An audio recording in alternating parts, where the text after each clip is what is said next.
Channel এসের দর্শকদের স্বাগতম। দিনাজপুর মেডিকেল কলেজ হাসপাতাল থেকে হাসপাতালের ওটি রুম থেকে ল্যাপ্রোস্কোপির ক্যামেরা হেড চুরি হয়ে গেছে। আর এই চুরি হয়ে যাবার পরেই দিনাজপুর মেডিকেল কলেজ হাসপাতালে চিকিৎসা সেবা নিতে আসা রোগীদের ভোগান্তি। পরবর্তীতে এই চুরি যাওয়ার বিষয়কে কেন্দ্র করে হাসপাতাল কর্তৃপক্ষ দিনাজপুর মেডিকেল কলেজ হাসপাতালে একটি তদন্ত টিম গঠন করা হয়েছে।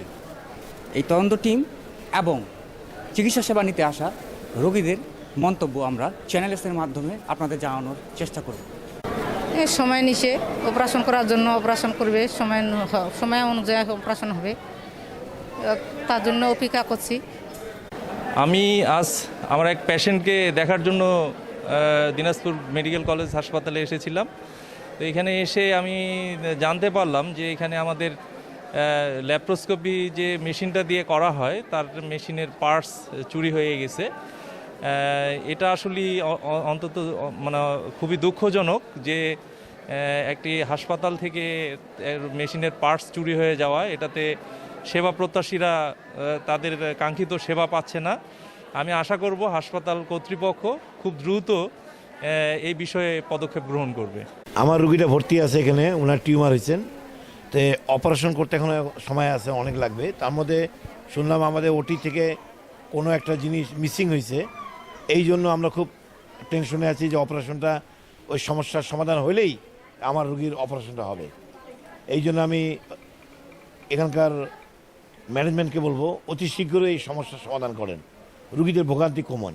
ক্যামেরা অনেক উন্নত মানের মেশিন, এই মেশিনের ক্যামেরা একটা হারিয়ে যায়।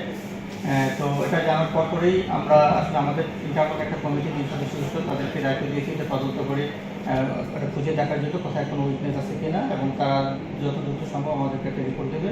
এবং সাথে সাথে আমরা আইন প্রয়োগকারী সংস্থা থানায় একটা অভিযোগ দায়ের করেছি, এবং থানা একজন পুলিশ ইন্সপেক্টরের সমন্বয়ে একটা তদন্ত কমিটি গঠন করেছে, তারা তদন্ত কাজ করছে।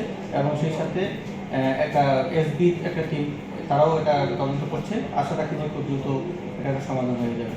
আপাতত আমাদের অপারেশনের কাজ কয়েকদিনের জন্য বন্ধ আছে, আমি চেষ্টা করতেছি বিকল্পভাবে কীভাবে এটা চালু করা যায়। চুরি যাওয়া ল্যাপ্রোস্কোপি মেশিনের ক্যামেরা হেড দ্রুত উদ্ধার করে এবং এই ল্যাপ্রোস্কোপি অপারেশনের জন্য চিকিৎসা সেবা নিতে আসা রোগীদের অপারেশনের জন্য দ্রুত ব্যবস্থা করবে এমন প্রত্যাশা করছেন চিকিৎসা সেবা নিতে আসা রোগীদের আত্মীয় স্বজনরা। দিনাজপুর মেডিকেল কলেজ হাসপাতাল থেকে মোহাম্মদ নাজমুল ইসলাম নয়ন, চ্যানেল।